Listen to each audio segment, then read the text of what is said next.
Au cours de l'hiver 1989 et du printemps 1990, des centaines de Belges et d'Allemands aperçoivent dans le ciel un objet triangulaire aux lumières aveuglantes. Cet ovni, qui stationne à basse altitude au-dessus des habitations, est signalé par des civils, des patrouilles de police et du personnel militaire. Puis, le 30 mars 1990, deux stations radars de l'OTAN basées à Semerzak et Glon visualisent sur leur écran un objet non identifié passant au sud de Bruxelles. Deux avions F-16 de la force aérienne belge sont immédiatement envoyés pour l'intercepter.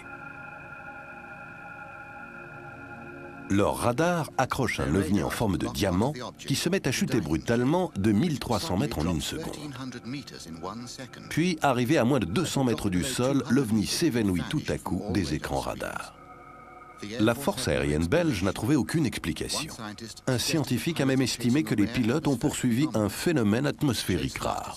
Pourtant, la poursuite a duré 75 minutes et l'objet a été observé sur 5 écrans radars au moins. Et puis, il reste le témoignage de centaines de témoins oculaires.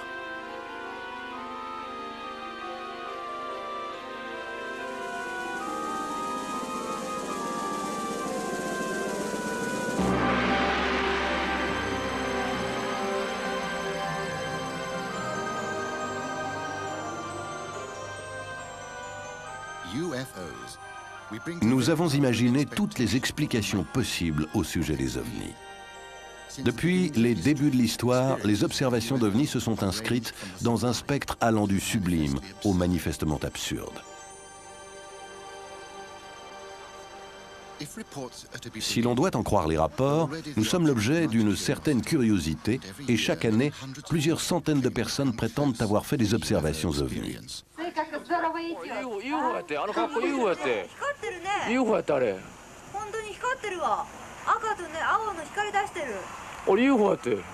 I mean, that could not be a weather balloon. That's impossible. Well, it's going up and then going over, reappearing, and it's sort of going in a sort of circle, isn't it? Tell you what, please, I've got it on bloody film. Il existe un endroit où un ovni a semé la panique, c'est à Gulf Breeze, dans le nord de la Floride. Over those dunes, right there. Over the dunes.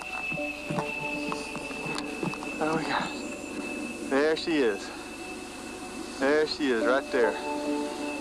Oh my God. Okay. Kind of way out. There's that boat just went by. Oh, Jesus, when you know it. Le promoteur immobilier Ed Walters filme cet ovni avec son caméscope en novembre 1993. Mais ce n'est que le dernier événement en date d'une série qui a bouleversé Gulf Breeze. En 1987, Ed Walters photographie déjà ces ovnis très nets avec un simple appareil Polaroid. Cet original très sombre est censé représenter un ovni stationnant au-dessus d'une route. Des spécialistes photos ont éclairci le cliché, ce qui a révélé plus de détails dans les couches d'émulsion. Pour de nombreux observateurs, ces photos prouvent au moins que les ovnis sont ici pour y rester. Et s'ils demeurent des sceptiques, une chose est sûre. Ces événements ont vraiment placé Gulf Breeze sous les projecteurs de l'actualité. Il y a tellement de centaines d'autres témoins locaux et des milliers d'autres témoins dans le monde entier qui n'ont peut-être pas été sous les feux des médias comme moi-même, peut-être parce qu'ils n'ont pas écrit de livre ou pour d'autres raisons, que je ne crois pas qu'il s'agisse simplement de l'histoire d'Ed Walters. Je crois que l'histoire des ovnis existe en elle-même et qu'il y a des milliers de gens qui sont sincères et disent qu'ils savent ce qu'ils ont vu. Avec une base navale au large, cette vaste étendue de ciel et d'eau est idéal pour les passionnés d'ovnis, déferlant jusqu'à Gulf Breeze et autour de Pensacola. What is that baby doing? No, it looks like it's moving around, doesn't it? I see two of them moving to the west, slowly. Oh, whoa, whoa, whoa, whoa! What's going on up there? There's two of them. Who is that? Look, look, look! Drop! Look, look, look, look!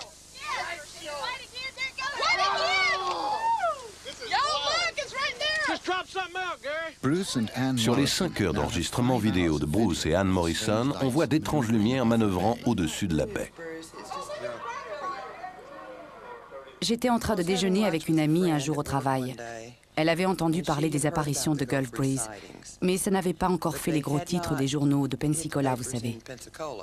Gulf Breeze est une petite communauté à l'extérieur de Pensacola. Et elle commença à me parler de cet homme à Gulf Breeze, qui avait pris toutes ces magnifiques images. Il y avait eu des articles à ce sujet dans le journal, et je me souviens de ma réaction bizarre. Soudain, j'ai regardé mes bras et j'avais comme des frissons sur tout le corps. C'était une immense sensation d'émerveillement et de stupéfaction.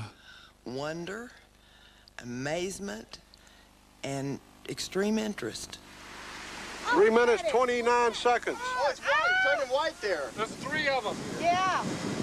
Let's go white. Whoa, go, baby, go, Bubba. Come on over here and show us some more, Bubba. I can tell you right now, Je peux vous dire aujourd'hui que j'ai effectué des sorties avec des gens qui s'excitaient à la vue d'un avion. Il y avait un type qui se joignait parfois à notre groupe et pour qui tout avion qui passait était un ovni. Et il devenait dingue et furieux si vous le regardiez, si vous lui disiez que c'était un avion. Je veux dire qu'il pouvait s'agir d'un 727 à 5000 pieds au-dessus de votre tête. Et ça prétend à atterrir sur l'aéroport de Pensacola. Mais ce type l'aurait vu et aurait dit que c'était un ovni. Et c'est son droit. Mais moi, je sais ce que j'ai vu. Et c'est sur ma pellicule. Et si vous voulez le croire, c'est bien. Et si vous ne voulez pas y croire, c'est bien aussi. Oh!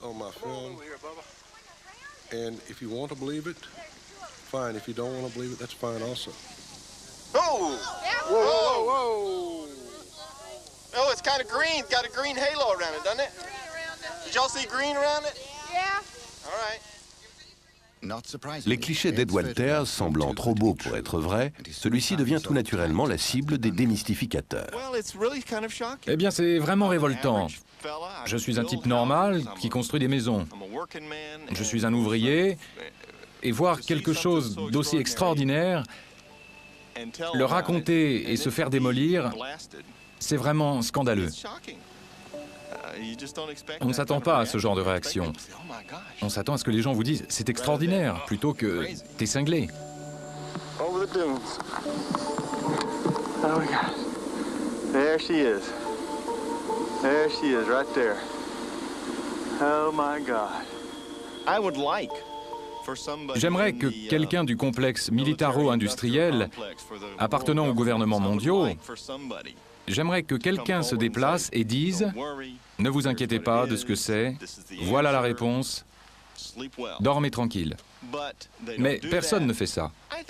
Ils ne savent rien, j'imagine. Je pense qu'ils cherchent tout comme nous.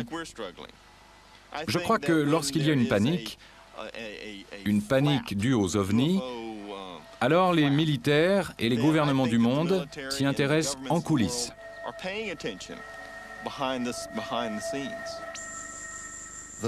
Les relations conflictuelles entre gouvernement et ovnis trouvent leur concrétisation avec le Project Blue Book de l'US Air Force, chargé d'enquêter sur les observations d'ovnis s'étant produites au cours des années 50 et 60.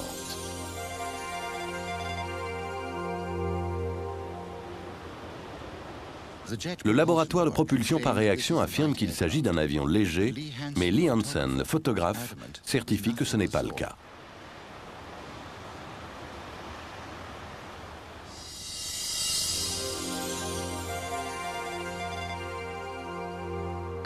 Alors qu'il traverse Monument Valley en voiture, James Waters voit passer un objet brillant à vive allure, suivi d'un autre une seconde plus tard. Il ralentit. Les objets semblent alors se contracter et se dilater. Explication officielle, il s'agit d'une météorite. Mais 2 météorites peuvent-elles se suivre?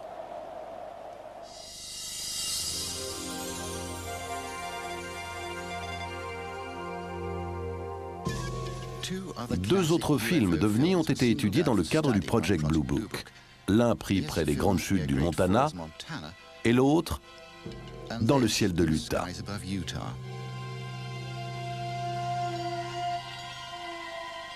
Allen Hynek, astrophysicien, choisi comme expert au sein du Project Blue Book, est d'abord sceptique.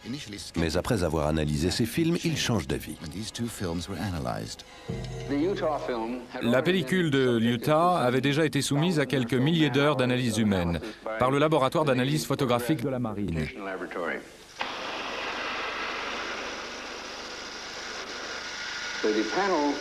Les membres bondirent de leur chaise et grimpèrent au mur et demandèrent en effet de revoir plusieurs fois la pellicule.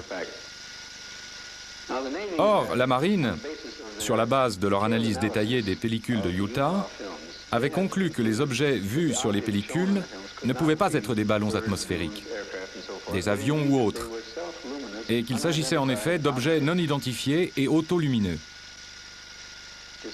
En dépit de cette conclusion, l'équipe réfuta tout cela et conclut que les objets étaient réels, bien que non identifiables, et que donc, il devait s'agir d'oiseaux. J'ai quitté la réunion et la salle avec néanmoins la nette impression que l'équipe avait fait délibérément en sorte de démystifier toute la question et de ne pas accorder au sujet l'attention scientifique sérieuse qu'il méritait.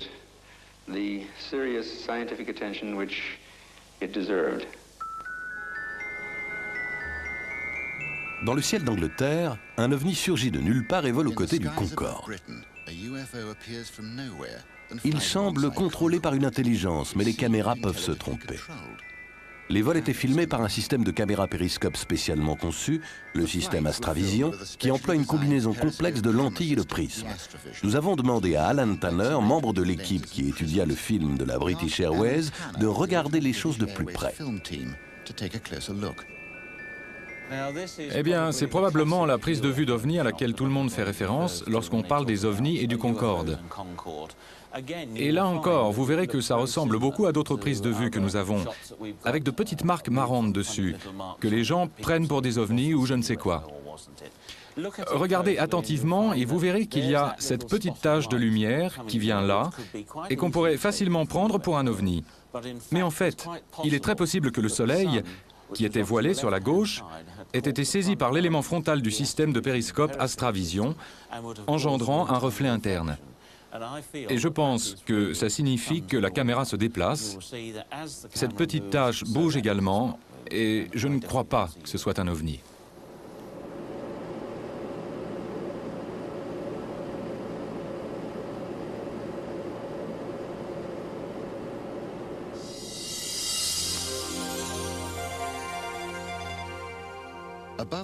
Au-dessus des lacs du Norfolk, 3 pêcheurs filment un ovni en forme de losange. On tente de savoir s'il s'agit d'avions ou de ballons atmosphériques. En fait, le ciel est totalement dégagé. 3 mois plus tôt, au bord de la mer Noire, un touriste enregistre ces images avec son caméscope. Cela semble très étonnant jusqu'à notre rencontre avec Simon Nash de chez Panasonic. Voici un moteur Iris de base. Le principe du moteur Iris consiste à réguler le flux de lumière pénétrant dans la caméra. Le moteur Iris s'ouvrira lors de scènes très sombres ou peu éclairées et il se fermera lors de scènes vivement illuminées ou de grande intensité lumineuse. Nous n'avons réellement aucune idée de ce qu'est cet objet dans le ciel. Ce pourrait être un reflet provenant d'un avion ou d'une autre source lumineuse. Mais lorsque la caméra commence à zoomer, on voit clairement ici la forme du véritable élément iris dans la section lentille de la caméra. Il semblerait que ce soit causé par un reflet de lumière pénétrant le devant de la caméra et rebondissant ça et là entre les éléments de lentille. Pris en sandwich entre les éléments de lentille se trouve le moteur iris, qui saisit cette forme caractéristique, souvent aperçue lorsqu'on regarde directement ou indirectement en direction du Soleil. Mais l'image au début de la cassette est assez inhabituelle et c'est quelque chose ne pouvant être expliqué par la technologie normale. Au cours des 30 dernières années, quelques 8000 apparitions d'OVNI ont été signalées à un service spécial du ministère de la Défense britannique. Environ 400 d'entre elles, soit 5%, demeurent non identifiées. Nick Pope fait partie de ce ministère. La chose qu'il faut souligner, c'est qu'environ 95% des rapports qui nous parviennent peuvent être très facilement expliqués. Il y a probablement un noyau dur de 5% qui semble défier l'explication. Et il va de soi que nous gardons un esprit ouvert vis-à-vis d'eux. Mais ceci dit, ce n'est pas parce que quelque chose semble inexplicable qu'il ne pourrait pas être explicable le jour suivant. Récemment, il y a eu un dirigeable en opération au-dessus du Royaume-Uni. Et il était fortement illuminé de l'intérieur. Or, si vous le regardez en plan rapproché, c'est à l'évidence un dirigeable. Mais lorsque vous le regardez depuis une grande distance, il ressemble simplement à un objet en forme de cigare, très brillant. Et bien entendu, cela a engendré un nombre incroyable de témoignages.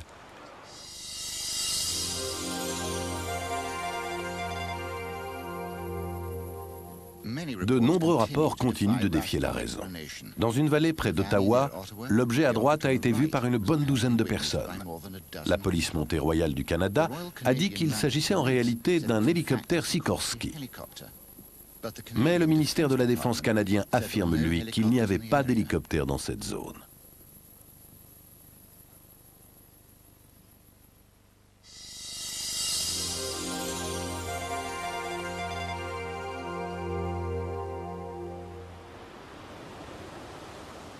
Cet objet bizarre, filmé au-dessus d'un champ de blé anglais, demeure un mystère.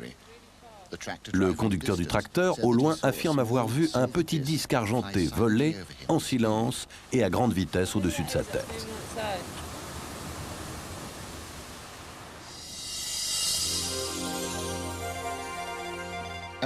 Un caméraman de la télé filmant un sujet sur la météo dans le Wisconsin aperçoit un objet passé à plus de 1600 km/h au-dessus d'un moulin à vent. On a vérifié auprès de la base aérienne locale et du réseau de défense NORAD, il n'y a pas eu d'autres témoins.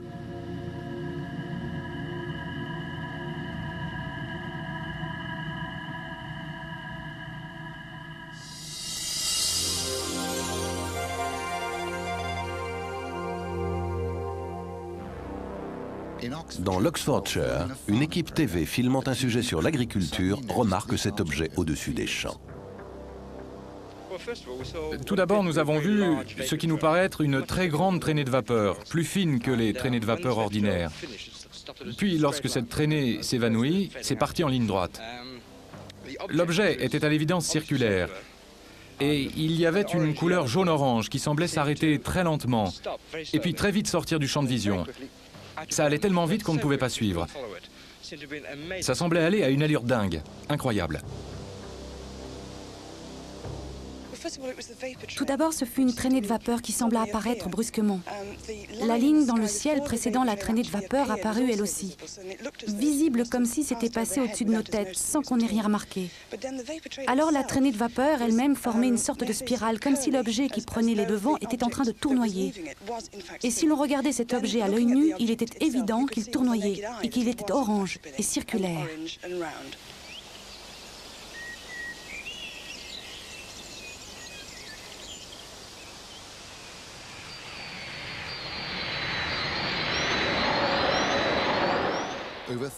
Plus de 35 000 rapports ovnis émanant du monde entier proviennent de pilotes civils et militaires. C'est le cas du colonel Fletcher Protey, qui commandait une escadrille aérienne basée à Tokyo dans les années 50 et qui fut l'un des 5 fondateurs de l'immense réseau de défense du NORAD. Mes avions tournaient dans le ciel de la moitié de la planète, régulièrement. Un jour, je reçus un mémorandum top secret venant de la Maison-Blanche, de l'état-major de l'Air Force. Et il m'ordonnait de dire à mes équipages que si jamais ils voyaient un objet non identifié, ils devaient me le signaler. Je devais les faire parler et prendre leur déposition, leur déclaration sous serment, puis les envoyer à un certain bureau du Pentagone.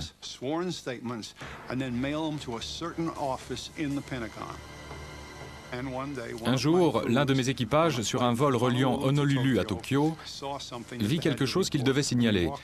Et ils rentrèrent dans mon bureau un matin, et le capitaine de l'équipage, qui était une vieille connaissance à moi, me dit « Mon colonel, je suis vraiment un peu ennuyé aujourd'hui, parce qu'on va avoir pas mal de paperasse à faire », ajouta-t-il. Nous avovons vu un objet non identifié à côté de notre avion durant plus d'1 heure, la nuit dernière, entre Midway et Tokyo, avec 60 passagers à notre bord. Aucune possibilité de dire que ce n'était pas là et qu'on ne l'a pas vu. Et donc, j'avais 12 hommes dans cet équipage et j'ai dû apprêter 12 pièces avec 12 interrogateurs. Nous devions coucher par écrit leur récit, ce qu'ils avaient vu, emballer tout ça, puis l'envoyer à l'état-major de l'Air Force. Mais on n'en a plus jamais entendu parler. En Amérique, le secret qui entoure les ovnis, hérité de la guerre froide et du développement des nouvelles armes nucléaires, est toujours d'actualité. Par contre, en Russie, les choses ont l'air de changer. Nous avons pu rencontrer des militaires de premier plan de l'ex-Union soviétique. Ils apportent non seulement leurs propres témoignages, mais évoquent aussi les enquêtes liées aux observations d'ovnis. Aujourd'hui, chaque mois, des centaines de cas sont signalés au groupe OVNI et aux autorités militaires.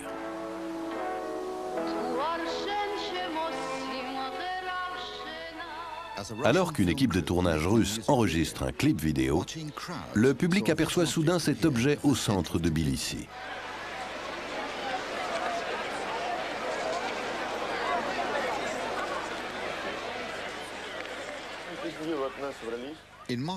À Moscou, un officier du KGB et sa famille filment un groupe de lumières non identifiées. Depuis peu, les gens osent signaler des ovnis et font circuler des images comme celle-ci.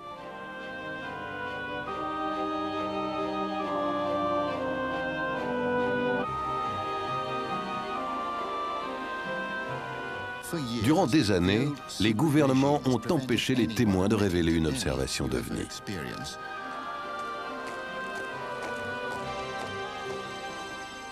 Aujourd'hui, pour la première fois, le général de division Boris Sourikov évoque un ovni rencontré au cours de la Seconde Guerre mondiale. L'engin, en s'approchant, charge d'électricité leur bombardier, menaçant de faire exploser le carburant. Pour sauver l'avion, l'équipage largue ses bombes, mais par crainte de représailles, consigne dans son rapport avoir pleinement rempli sa mission. Une forme de ce genre-là. Voici un rayon de feu. Cette partie est rougeâtre. L'avant est lumineux. Et ça volait à très grande allure. Ça illuminait l'espace tout autour.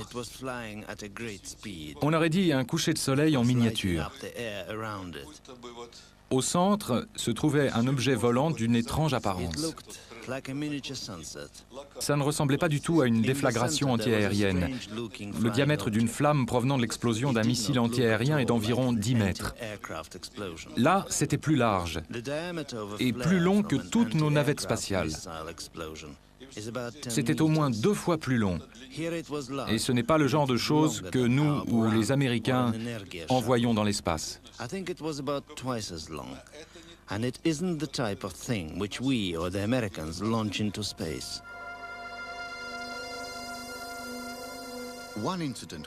Un incident qui a modifié l'attitude des militaires russes à propos des ovnis s'est produit le 20 septembre 1977 à Petrozavodsk, à la frontière russo-finlandaise. À 4 heures du matin, plus de 170 témoins, dont une vingtaine de policiers et de gardes-frontières, voient un énorme objet brillant projetant des rayons de lumière. Il stationne au-dessus de la ville pendant un quart d'heure avant de se diriger vers la frontière finlandaise et après avoir été observé pendant au moins 4 heures au-dessus de la région. Le colonel Boris Sokolov dirigeait l'équipe d'enquêteurs du ministère de la Défense. Plus tard, ayant lu le rapport, je découvris qu'un important groupe de militaires avait assisté à l'événement à plusieurs centaines de kilomètres de Petrozavodsk, dans l'une des zones frontalières. Mais lorsqu'ils tentèrent de faire un rapport en employant les moyens habituels de communication militaire, téléphone, liaison radio, ondes courtes, plus rien ne fonctionnait. À la suite de cet événement qui s'était produit durant plusieurs heures dans le ciel de Petrozavodsk et un peu plus brièvement au-dessus de la zone frontalière, toutes les communications se remirent brusquement à fonctionner. All communications were suddenly restored. Cet événement a tellement intéressé les militaires que pour la première fois, ils mirent sur pied avec des scientifiques un projet de recherche financé par l'État. L'Académie des sciences russes et le ministère de la Défense à Moscou disposaient de millions de soldats à titre d'observateurs. Il y a eu un grand nombre d'expériences qui ne seront jamais répétées. Cela a duré 10 ans et toute l'Union soviétique était impliquée, 1/6 du globe. Et le nombre d'observateurs potentiels dépassait les 10 millions.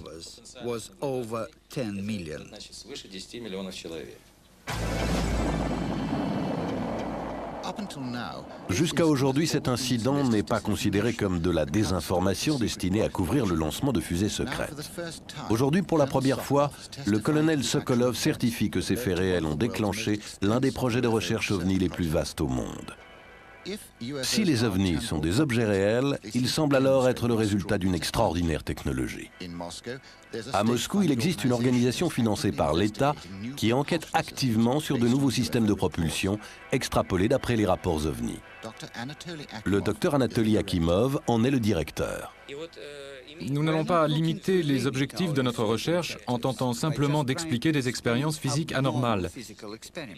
Ce que nous essayons de faire, c'est d'aller au-delà des frontières habituelles d'une enquête. Si nous croyons, et nous avons des raisons de le croire, que les ovnis existent comme un phénomène réel, alors naturellement la question se pose de savoir si la science contemporaine est capable d'y comprendre quoi que ce soit.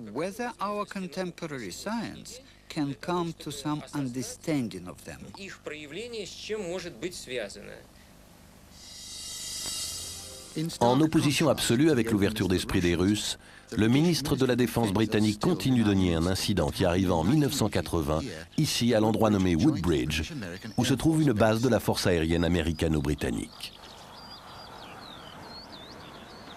C'est l'une des bases aériennes militaires les plus actives du Royaume-Uni.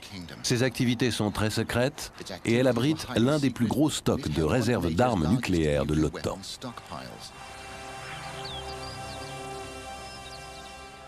Le 28 décembre à l'aube, 2 équipes d'officiers de sécurité de la base partent enquêter sur d'étranges lumières aperçues dans la forêt. Dans une équipe, le commandant adjoint de la base, le lieutenant-colonel Alt. Dans l'autre, Larry Warren, âgé de 19 ans à l'époque. J'étais dans la forêt de Rendlesham les 28 et 29 décembre 1980. Là où, juste derrière moi, se trouvait le colonel Alt et un groupe d'officiers et de sous-officiers qui ont vu les événements enregistrés cette nuit-là, à peu près à 2 km dans cette direction. Ce que j'ai vu s'est produit juste là, alors que je me dirigeais vers ce champ. Je n'avais aucune idée de ce qui allait m'arriver. Personne d'autre avec moi ne pouvait s'en douter à ce moment-là. Tout ce que je savais, c'était que ce champ devant moi était éclairé par une lumière très vive et étrange. J'avais remarqué que ce chêne géant ici était lui aussi très éclairé. Ça a été mon premier indice que quelque chose ne tournait pas rond. Comme l'exige la procédure courante, le lieutenant-colonel Alt enregistre sur cassette l'avancée de ses équipes dans la forêt, lesquelles mesurent le taux de radiation, avant de remarquer quelque chose au travers des arbres. Les voix que vous entendez proviennent de la cassette originale, seules les images sont une reconstitution.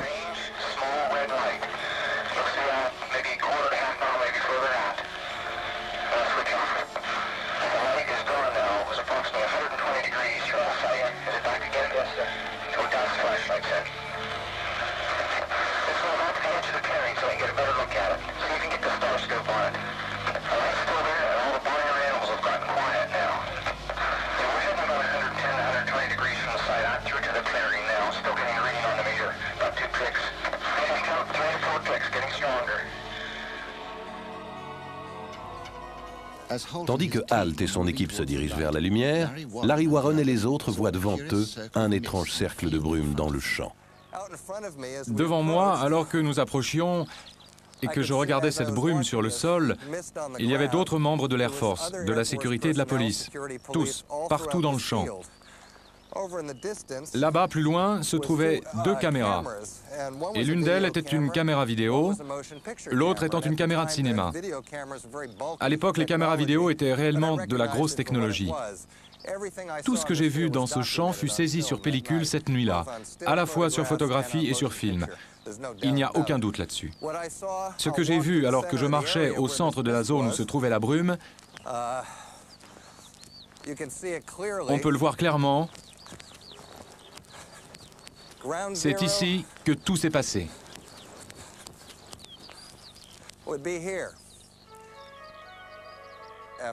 Après avoir regardé cet objet au sol, une boule de lumière rouge s'est mise à bouger. J'ai cru qu'il s'agissait du roulement au sol d'un indice de la base de Woodbridge, derrière moi, à environ 1 mile. Soudain, l'objet arriva. Forêt et arbres furent comme suspendus, et le brouillard circulaire, l'objet lumineux au sol, se dispersa dans une explosion de couleurs qui ne fit pas de bruit, ne dégagea pas de chaleur.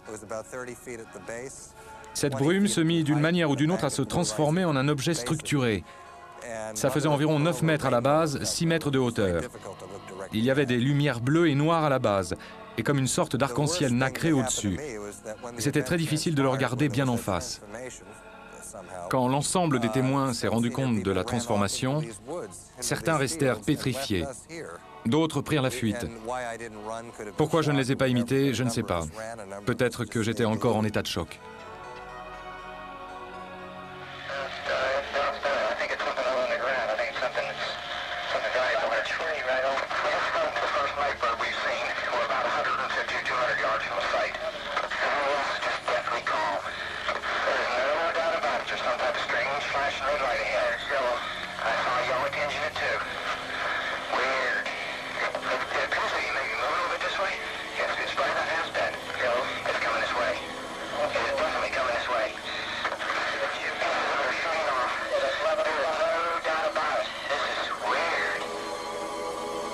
Mais les militaires ne sont pas les seuls témoins de l'événement. Depuis sa maison située près de la piste d'atterrissage, Jerry Harris observe les étranges lumières autour de la forêt.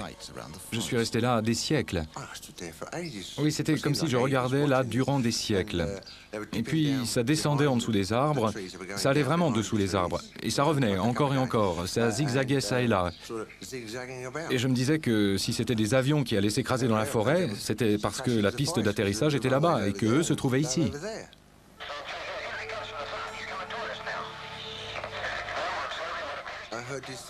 J'ai entendu ces bruits au-dessus de la base. Oui, j'ai entendu ces voix qui criaient. Je ne pouvais saisir ce qu'elles disaient, car c'était au loin, mais je pouvais les entendre. Le vent soufflait dans ma direction. Et j'entendais aussi des véhicules démarrer et se mettre en route. Bon, j'imagine que n'importe qui aurait pu inventer cela avec beaucoup d'imagination. Cependant, je ne vois pas pourquoi qui que ce soit aurait décidé de monter cela et de s'y tenir 14 années durant, alors qu'on a tous, à coup sûr, d'autres choses à faire. Je ne crois pas que quelqu'un pourrait monter un truc pareil, c'est pas évident. Vraiment, vous pourriez me virer de cette histoire, mais cette histoire continuera à exister. Elle ne va pas disparaître. Non, elle ne disparaîtra pas.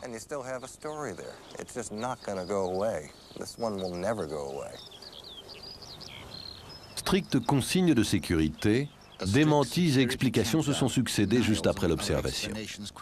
On évoque le phare d'Oxford Ness à 10 km de là, des météorites, des voitures de police, des étoiles brillantes. Les supposés films et photos n'ont jamais été diffusés. Mais il reste cependant un sérieux élément de preuve. Le rapport du lieutenant-colonel Halt considéré comme authentique par le ministère de la Défense britannique.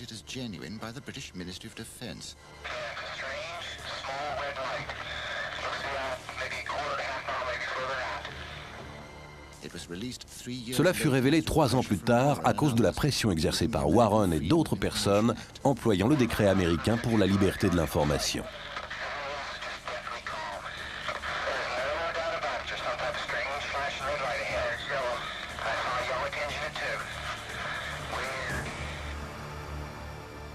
Je n'étais pas là au moment des apparitions de Woodbridge, et je ne peux donc être certain de ce qui s'est passé. Il se pourrait bien qu'aucune explication ne puisse être fournie pour ce qui arriva cette nuit-là. Mais, faute de preuve d'une quelconque menace, quelque chose peut demeurer inexpliqué sans impliquer une recherche officielle plus poussée.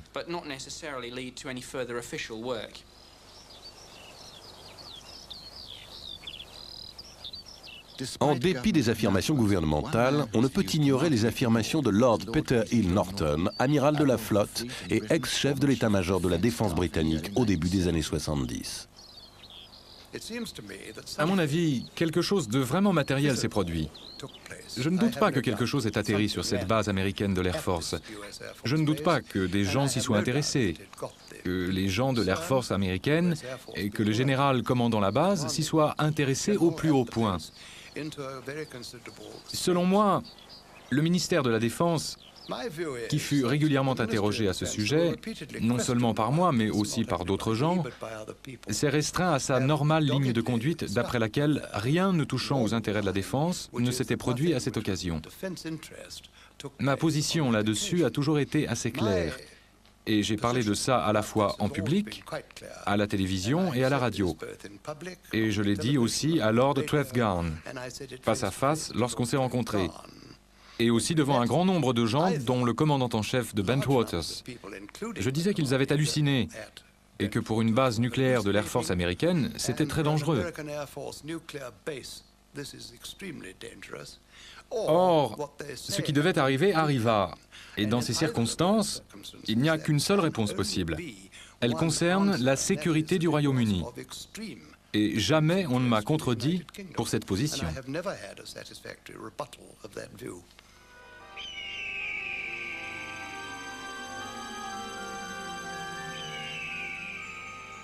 La plupart des observations d'OVNI sont faites par des gens comme vous et moi, et certains sont parfois traumatisés par cet événement.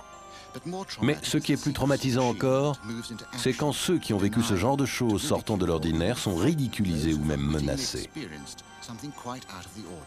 Au Nouveau-Mexique, par exemple, lorsqu'on découvre qu'un OVNI se serait écrasé près de Roswell. Il déclara « Vous n'avez rien vu. Il n'y a pas eu d'accident ici. Vous n'allez pas en ville. Ne faites pas circuler de rumeurs comme quoi vous avez vu quelque chose, qu'il y aurait eu un accident. » Voilà ce qu'il me dit. Vous pourriez avoir un tas de problèmes.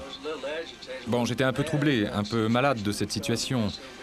Ça devenait hystérique et je rétorquais « Eh monsieur, je suis un civil et vous ne pouvez pas me faire des misères. » Il m'a répondu « Oh, si on peut, mon gars. Quelqu'un viendra ramasser tes os enfouis dans le sable. »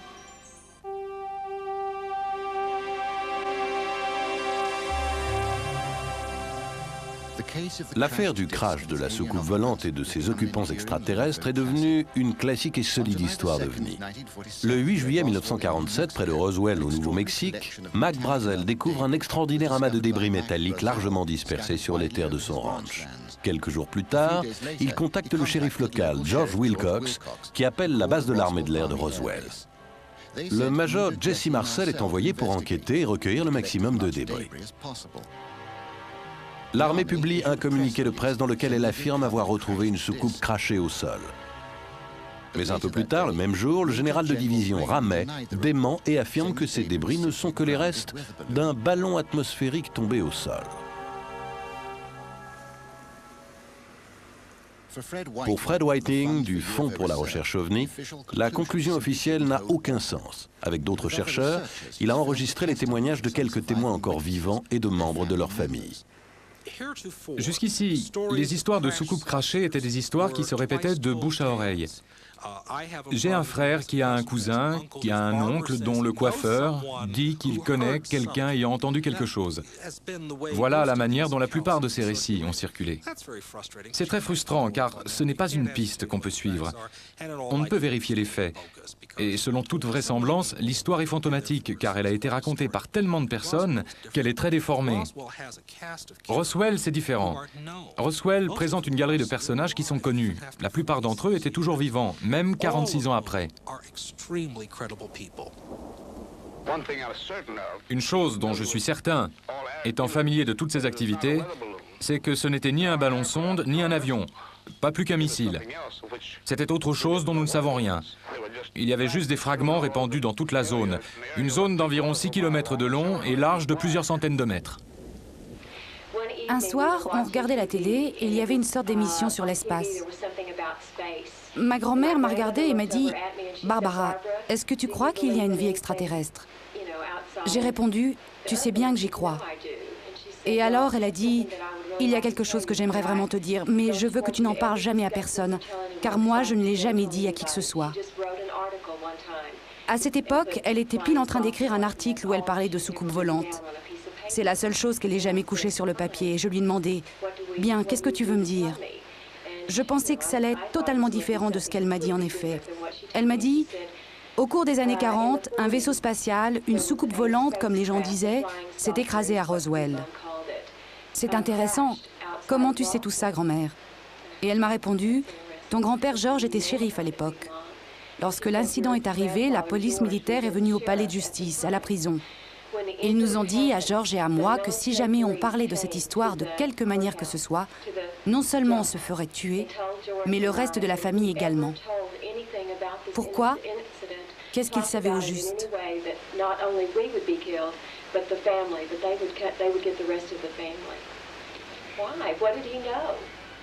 D'après les témoins, les militaires découvrent bien plus qu'un vaisseau spatial écrasé au sol. Une autopsie aurait eu lieu dans la base militaire, dont fut témoin une nourrice, proche amie du croque-mort local.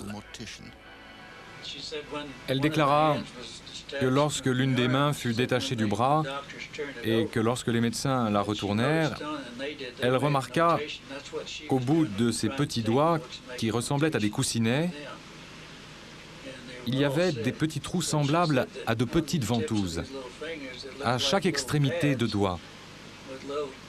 Et elle dit qu'il n'y avait pas de pouce et qu'il n'y avait que 4 doigts.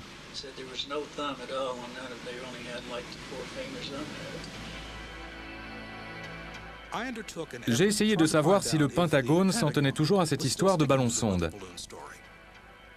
Et j'ai donc rédigé toute une série de lettres adressées à des sénateurs et à des membres du Congrès. Et j'ai aussi poussé d'autres chercheurs à faire comme moi. Ce qu'on a obtenu, c'est un bon modèle de démenti et de renvoi de balles.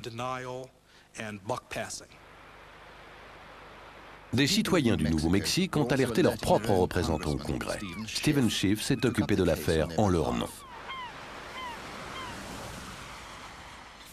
D'après les déclarations des témoins, il y a un certain nombre d'individus qui affirment que, quelle que soit la chose récupérée autour de la zone actuellement nommée Corona, près de Roswell, elle fut apparemment mise dans un avion spécial apprêté à cette fin.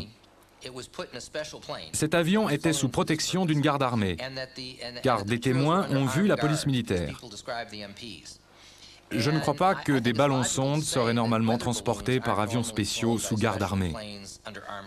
De sorte que la question, une question bien légitime, se pose de savoir si c'était bien un ballon-sonde. J'ai obtenu une réponse d'un colonel de l'Air Force qui m'a juste dit que ma requête avait été transmise aux archives nationales, que c'était simple, rapide. Et puis j'ai à nouveau contacté le ministère de la Défense. Et j'ai reçu une réponse émanant d'un niveau un peu plus élevé. On vous renvoie aux archives nationales. Et donc, j'ai contacté les archives nationales. Les archives nationales m'ont répondu qu'elles ne possédaient rien au sujet de l'incident de Roswell. Et inutile de le dire, j'ai considéré que tout ça était une perte de temps. Les choses en étaient à ce point lorsque j'ai demandé à notre bureau comptable de m'assister. Le bureau comptable, à la requête des membres du Congrès et de Schiff, accepta de mener une enquête pour savoir s'il y avait ou non une dissimulation d'informations relatives aux événements de Roswell. Un enquêteur fut nommé pour s'occuper de l'affaire, devant bien sûr en référer au bureau des membres du Congrès, du fait que le bureau comptable est une émanation du Congrès. C'est la section enquête du Congrès. Cet enquêteur approcha un officiel appartenant au bureau de liaison de l'Air Force avec le Congrès, le directeur des projets et des opérations, un certain colonel Larry Shockley. Et l'enquêteur dit au colonel Shockley qu'il était intéressé par l'affaire Roswell. La réponse du colonel Shockley fut, à ce qu'il me semble, qu'il n'avait pas à s'occuper de ça. Ce n'est pas la première fois, et à mon avis pas la dernière, qu'on empêche cette enquête d'aboutir. Ce type du Congrès, Schiff, il n'a pas dit « Nous possédons des documents, mais ils sont secrets. Vous ne pouvez en prendre connaissance que si vous suivez certaines procédures. » Ça, au moins, ça aurait été une réponse sensée. Mais me diriger vers un bureau qui ne possède pas ces documents et qu'ils savent ne pas les posséder, eh bien, ça n'est pas raisonnable comme réponse. Pour Stephen Aftergood, de la Fédération des scientifiques américains, il y a d'après lui une explication moins secrète et plus terre-à-terre. Les archives nationales affirment qu'il y a plus de 300 millions de pages de documents secrets pour la période d'avant 1960, qui attendent d'être remis en circulation. En d'autres termes, des documents allant d'avant la Première Guerre mondiale jusqu'à 1960. Si nous extrapolons à partir de cela, et tentons d'estimer le nombre de tous les documents secrets à l'heure actuelle, je dirais qu'il y a bien plus d'1 milliard de pages de documents secrets attendant d'être rendus publics.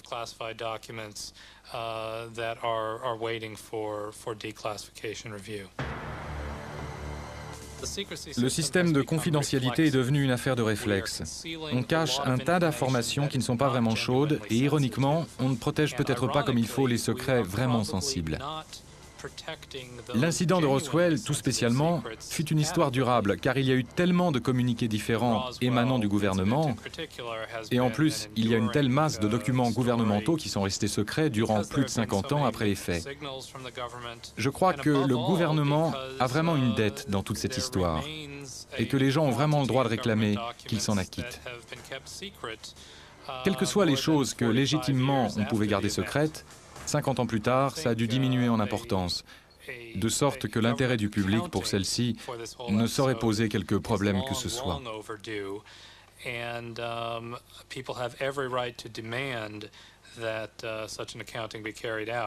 Whatever may have been legitimately secret 45 years ago has diminished so greatly in sensitivity that the public interest in its disclosure far outweighs any conceivable sensitivity that might remain. Or, ce qu'il faut faire, c'est arriver à mettre dans la tête des membres du Congrès, et c'est déjà dans les têtes de nombreux chercheurs ovnis des États-Unis, comme ailleurs dans le monde, qu'il y a une rétention d'informations pour des raisons que nous ne pouvons que deviner. Dans quel but, on n'en a pas la moindre idée. Mais le fait est que notre gouvernement n'est pas attentif aux citoyens qui veulent simplement être au courant des faits.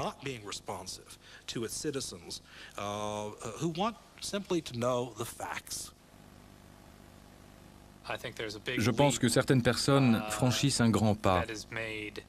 Elles relient une histoire inexpliquée à une explication impliquant des êtres extraterrestres qui, d'une manière ou d'une autre, seraient actifs sur notre planète. Personnellement, je n'ai pas connaissance de preuves permettant de penser cela, mais il y a certainement une grande quantité de documents gouvernementaux sur le phénomène des objets volants non identifiés, quelle que soit leur nature. On the phenomenon of unidentified flying objects of one sort or another. Un an après leur enquête, Stephen Schiff et les autres attendent toujours. Voici la dernière information en date. Tous les dossiers des bases aériennes concernées de 1945 à 1950 ont été entièrement détruits, contrairement aux règles gouvernementales. Il se pourrait donc qu'on ne connaisse jamais la vérité au sujet de l'incident de Roswell, quel que soit son message et son résultat. Mais un fait est certain, les ovnis ne vont pas disparaître. Des milliers de rapports continuent à être faits année après année. On va essayer de trouver les réponses, cela dépendra de l'ouverture d'esprit des gouvernements.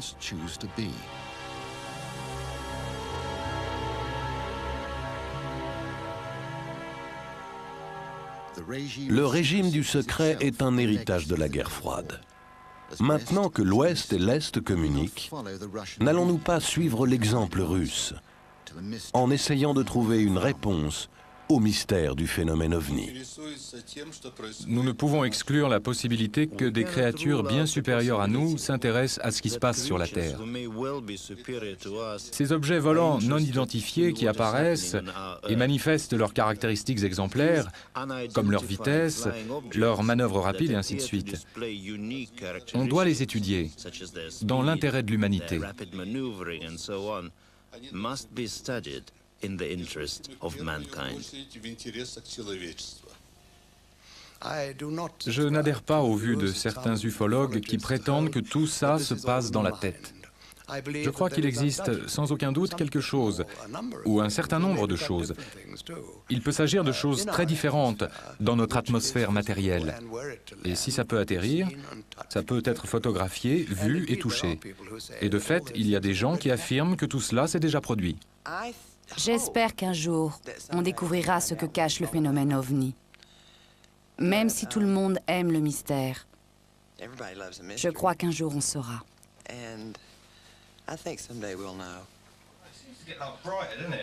It's changing shapes. It's like flashing out. Yeah, I noticed that. It's sort of really bright, isn't it? And then it's gone behind a cloud. Oh no, something's flashing on the video, like the tape's running out or something. Oh wow, it's just shot up in the air. Oh wow. Well, I didn't get it on tape. I don't believe it.